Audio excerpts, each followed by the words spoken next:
Halo, selamat datang kembali di visualisasi informasi bagian keempat.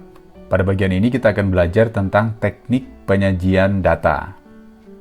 Pada video sebelumnya kita sudah mempelajari tentang bagaimana kita menerapkan Gestalt Principle dan prinsip-prinsip visualisasi informasi dalam penyajian informasi. Pada bagian 4 ini kita fokus pada penyajian data, yaitu mengenai teknik penyajian data yang efektif. Sebelum kita masuk pada teknik penyajian data yang tepat untuk penyajian informasi, kita akan melihat terlebih dahulu tahapan penyajian data. Dalam tahapan penyajian informasi, itu ada beberapa tahap yang harus kita lalui. Yang pertama adalah menentukan data raw. Yang kedua adalah menentukan problem statement. Yang ketiga adalah membuat data dalam format tabulasi silang. Yang keempat adalah menentukan tipe diagram penyajian data, dan yang terakhir adalah menyusun penyajian informasi. Tahapan ini sebaiknya dilakukan secara sistematis, artinya terurut dari tahap 1 sampai tahap terakhir. Kita akan mengulas lebih dalam lagi tentang tahap-tahap penyajian informasi yang harus kita lalui dalam penyajian informasi yang akan kita sajikan kepada pengguna. Yang pertama adalah menentukan data raw. Data raw ini adalah sumber data yang kita perlukan untuk melakukan penyajian informasi. Ini adalah contoh dari data raw yang memuat data tentang penjualan. Di sini ada quantity, ada price each atau harga tiap item, kemudian ada data tanggal order, kemudian status ordernya, ada quarter ID. Di sini ada quarter 1, 2, 3, 4 gitu ya. Quarter itu maksudnya adalah pembagian bulan dalam satu tahun. Biasanya dalam bisnis itu dibagi menjadi 4 quarter ya, artinya triwulan 1, triwulan 2, triwulan 3, dan triwulan 4. Kemudian ini adalah bulan, kemudian tahun, dan lain sebagainya ya yang diperlukan. Nah, biasanya dalam data raw ini sudah menyediakan berbagai macam data, dan mungkin nanti akan kita butuhkan dalam penyajian informasi lebih dari satu data raw. Jadi mungkin ada data penjualan, kemudian satunya lagi ada data user dan lain sebagainya ya, yang berkaitan dengan informasi yang akan kita sajikan. Itu sangat mungkin kita memerlukan lebih dari satu data raw. Tapi yang terpenting adalah kita harus punya data raw atau sumber data yang akan kita olah menjadi satu penyajian informasi yang memberikan insight kepada pengambil kebijakan atau kepada pengguna. Kemudian yang kedua adalah menentukan problem statement. Problem statement ini contohnya adalah seperti ini. Misalnya dari data raw yang saya sajikan, kita bisa menarik satu problem statement. Misalnya adalah bagaimana perbandingan penjualan pada tahun 2003, 2004, dan 2005. Kemudian problem statement yang lain yang bisa kita ambil misalnya adalah produk apa yang paling laku terjual. Atau misalnya kita bisa menentukan problem statement bagaimana perbandingan penjualan berdasarkan negara. Problem statement ini adalah representasi dari kebutuhan dari pengambil kebijakan atau tujuan dari penyajian informasi yang akan kita sajikan. Penyajian informasi itu bergantung pada problem statement yang kita tentukan atau tujuan apa yang akan dicapai di dalam penyajian informasi tersebut. Ini sangat krusial ya, karena ini adalah berkaitan dengan apa yang akan kita peroleh dari penyajian informasi tersebut, misalnya untuk pengambilan keputusan atau misalnya untuk pelaporan. Nah, yang ketiga adalah mengkonversi raw data itu dalam tabulasi silang. Contoh misalnya ada satu problem statement, misalnya bagaimana perbandingan penjualan pada tahun 2003, 2004, dan 2005, maka kita harus mengkonversi tujuan itu dalam sebuah tabulasi silang sehingga kita akan mudah untuk menentukan teknik penyajian informasi yang akan kita tentukan.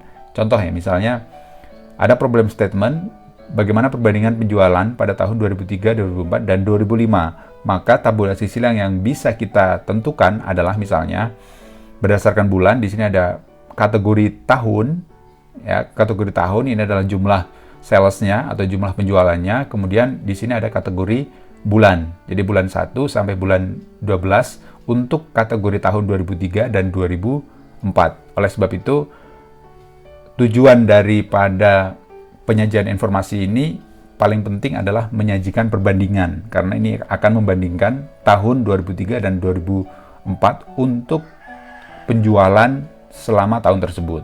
Kalau misalnya problem statement-nya adalah produk apa yang paling laku terjual, maka mungkin tabulasi silangnya akan berbeda. Tabulasi silangnya mungkin akan menggunakan misalnya produk-produk lain ya, ini ada motorcycle dan lain sebagainya, di bawah ada kategori banyak lagi, terhadap misalnya total salesnya. Jadi dihitung dulu motorcycle misalnya ini berapa, kemudian di total salesnya itu ada berapa, kemudian kita bentuk dalam format tabulasi silang. Contohnya misalnya di sini ada motorcycle, di sini ada car, gitu ya. Kemudian di sini ada totalnya. Di sini ada total gitu ya. Totalnya berapa? Ini car-nya berapa? Ini berapa? Dan ini berapa? Untuk memberikan perbandingan penjualan berdasarkan kategori produk. Nah, ini sangat berkaitan erat dengan problem statement yang kita tentukan. Jadi, pertama adalah melihat data apa yang kita punya. Itu penting sekali ya, data apa yang kita punya dalam bentuk data raw itu, karena kita tidak bisa menyajikan informasi tanpa menggunakan data.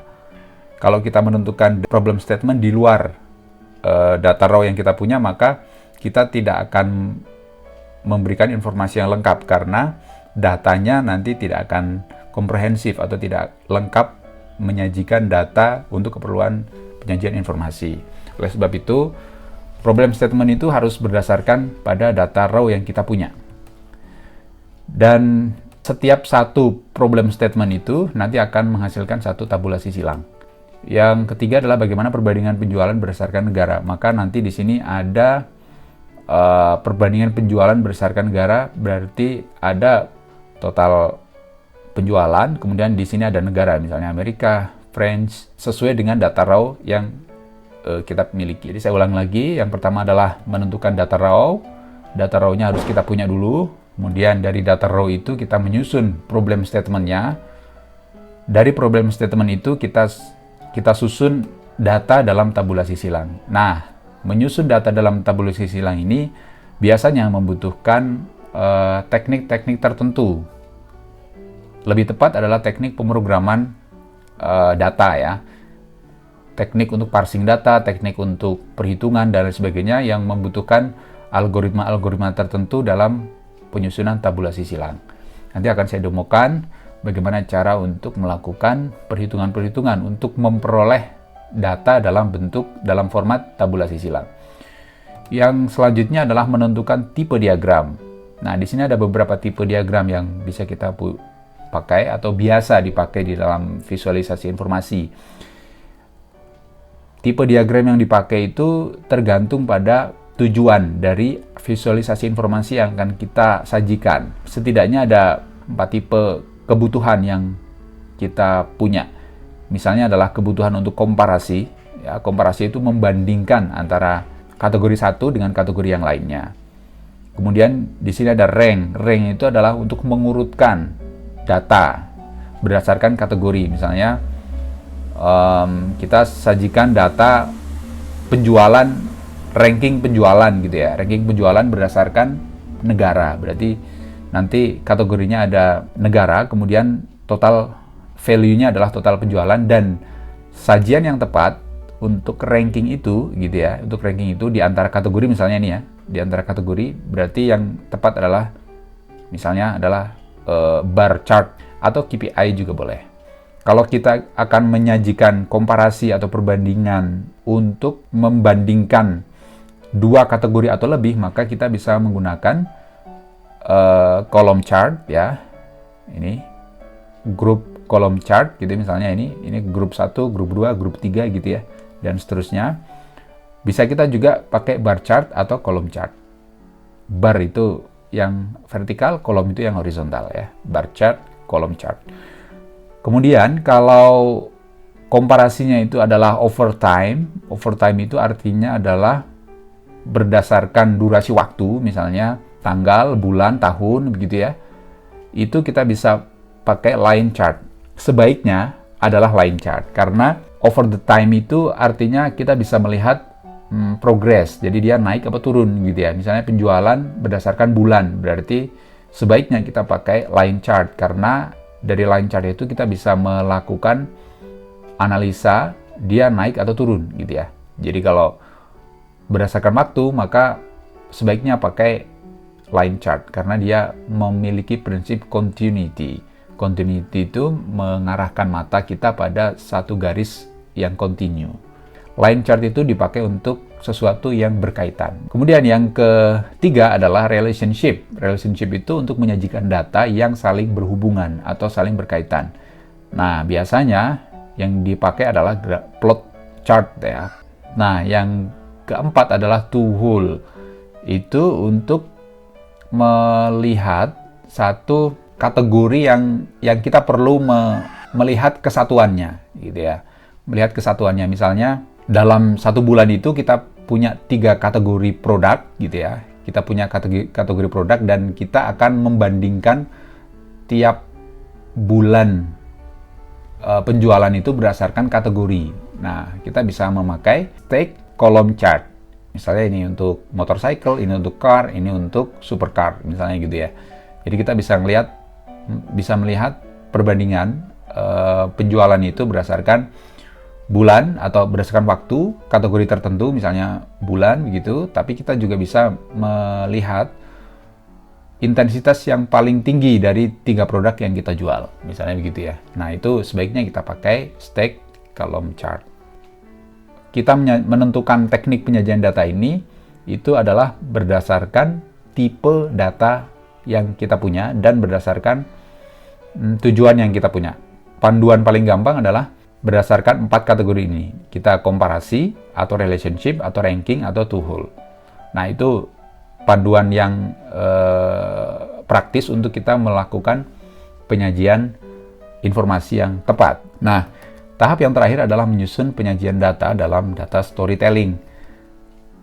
Bagian ini adalah proses untuk melakukan storytelling with data. Bagian ini pernah saya bahas di video sebelumnya, itu video ketiga, tapi akan saya ulang lagi untuk mempertegas. Nah, di sini ada beberapa contoh yang bagus ya untuk melakukan penyajian data.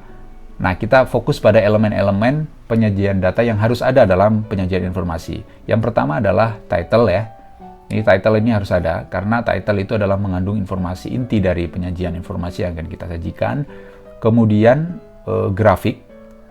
Ini ya, grafik ini harus ada. Kemudian kategori ini harus label ya, label kategori ini harus ada, aksisnya. Kemudian ini ada informasi deskripsi ya, deskripsi yang perlu kita sajikan.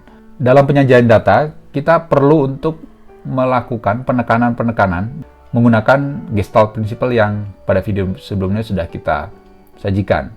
Pada bagian selanjutnya nanti akan saya demokan bagaimana cara untuk melakukan konversi raw data ke tabulasi silang menggunakan Google Spreadsheet yang sangat gampang untuk kita praktekkan.